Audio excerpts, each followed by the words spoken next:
Hey guys, मैं हूं आदिल राजपूत और मैं हूं Farah Adil and welcome to our YouTube channel. Guys, आप लोगों का बहुत बहुत शुक्रिया कि आप हमारी वीडियोस देखते हैं, आप हमारे यूट्यूब चैनल में आते हैं। गाइस, आप लोगों से एक रिक्वेस्ट थी कि अगर आप लोगों ने हमारा यूट्यूब चैनल अभी तक सब्सक्राइब नहीं किया तो उसको सब्सक्राइब कर दें।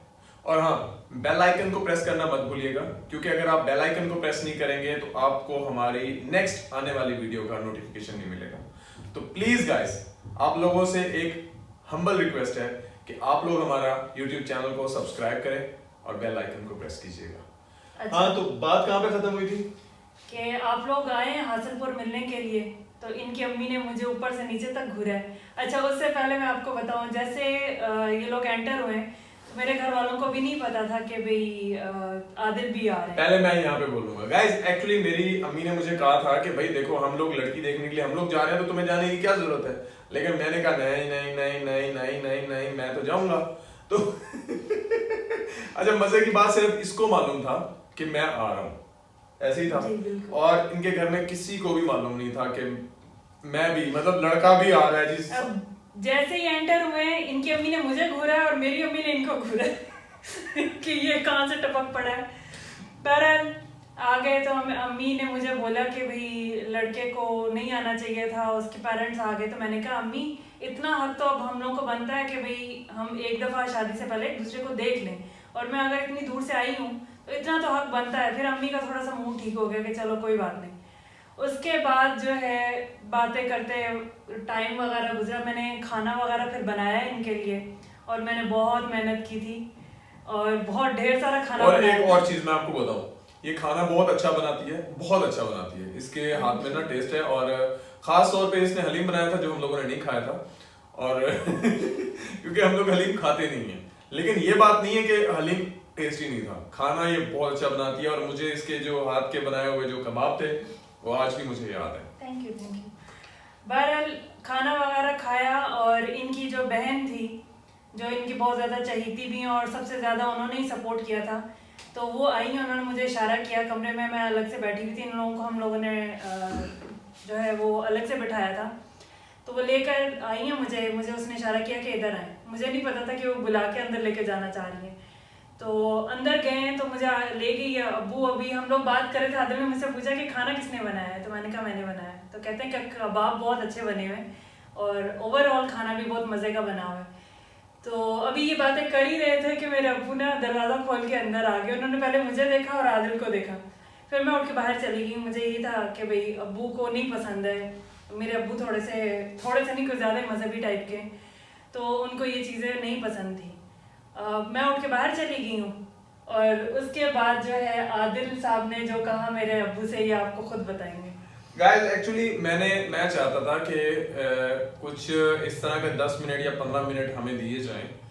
मैं मतलब ऑनेस्टली स्पीकिंग, ये बात नहीं थी क्योंकि हम लोग दुबई से साथ ट्रैवल करके आए, हम लोग यहाँ पे लाहौर से बस में इकट्ठे आए थे, तो हम लोगों ने अच्छा खासा टाइम स्पेंड किया था एक दूसरे के साथ। लेकिन जो मैं चाहता था कि 15 मिनट वाली बात, कि भाई 15 मिनट हमें साथ दिए जाएं ताकि हम अकेले बात कर सकें, तो उसका कहने का मकसद मेरा ये था कि मैं चाह रहा था कि मेरी अम्मी को थोड़ा सा बिलीव हो जाए कि जो है ना, लड़के इंटरेस्टिंग है लड़की को अकेले में जाके उससे बात करने में, कि भाई वो उससे पर्सनली कुछ बात करना चाहता है अकेले में जाके। नहीं, हमने प्रिटेंड भी तो करना था ना कि हम यहीं पे मिले हैं। एग्जैक्टली, मेन जो था वो यही साबित करना था कि भाई हम लोग तो बस यहीं पे मिले हैं।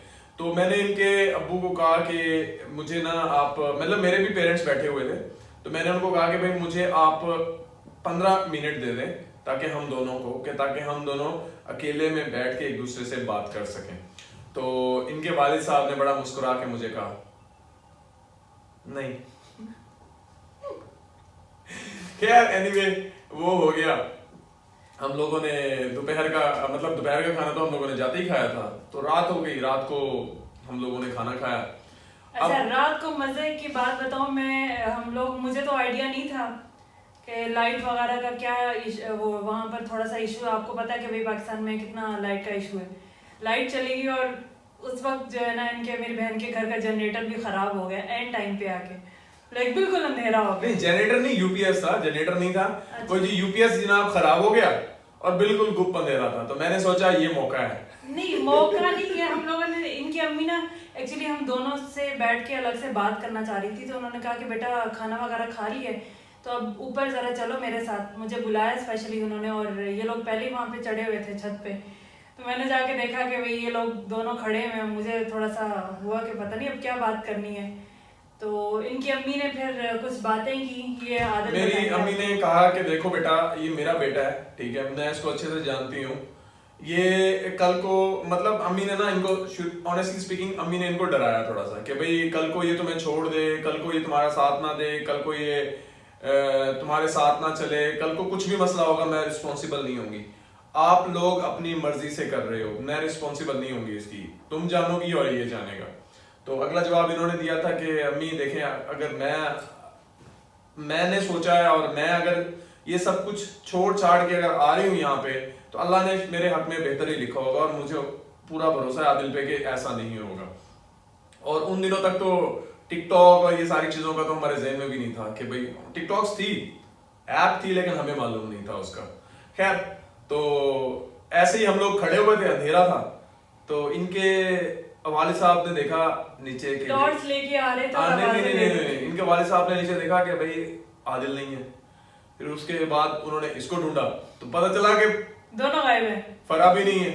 उन्होंने कहा दोनों गायब है। वो जी कभी यूं टॉर्च ले लेके ऐसे जासूसों की तरह ना करते कराते ना, मौलवी साहब जो है ना ऊपर पहुंच गए छत पे। जैसे ही पहुंचा देखा ना, तो ये और मैं खड़े हुए थे, तो उनको थोड़ा सा गुस्सा भी आया, लेकिन जैसे उनकी नजर मेरी अम्मी पे पड़ी ना, तो उनको हो गया कि भाई जो है ना, ये इन्होंने बुलवाया और इन्होंने बात अम्मी करनी। ने बोल भी दिया था कि मैंने इन दोनों को बुलाया, मैं अलग से बात करना चाह रही थी।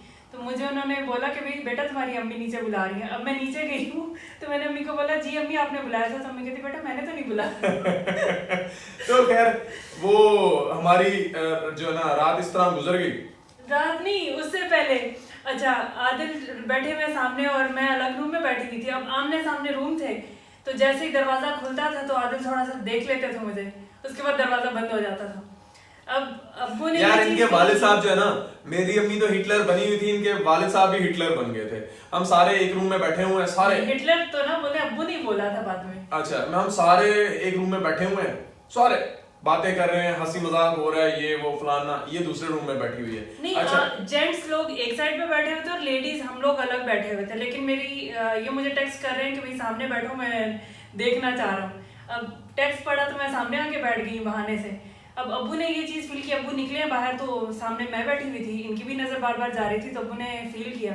अच्छा, एक दफा चले गए, दूसरी दफा अब्बू आए तो अब्बू कहते हैं आजा बेटा उधर सब मिलके बैठते हैं, तो बातें शातें करते हैं। तो हमने भी शुक्र का नफल पड़े कि भाई चलो एट लास्ट मेरे पेरेंट्स ने ये चीज़ एग्री तो की कि भाई बिठा के सामने बात कर लेते। मुझे उन्होंने कहा कि आज उधर बैठते हैं।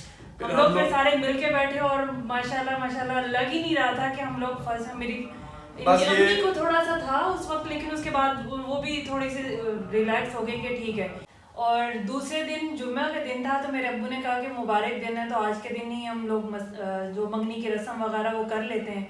तो फाइनली फिर हम लोगों की मंगनी की एक बात बताता चलूं, आज का दिन भी जुम्मा है और हमारी जो मंगनी हुई थी वो भी जुम्मे का दिन था। और उस दिन मेरे सारे मतलब मेरी वालदा भी खुश थी, और मतलब रात को हम जब सारे इकट्ठे बैठे थे ना, तो बड़ा एक फ्रेंकली इन्वायरमेंट हो गया था।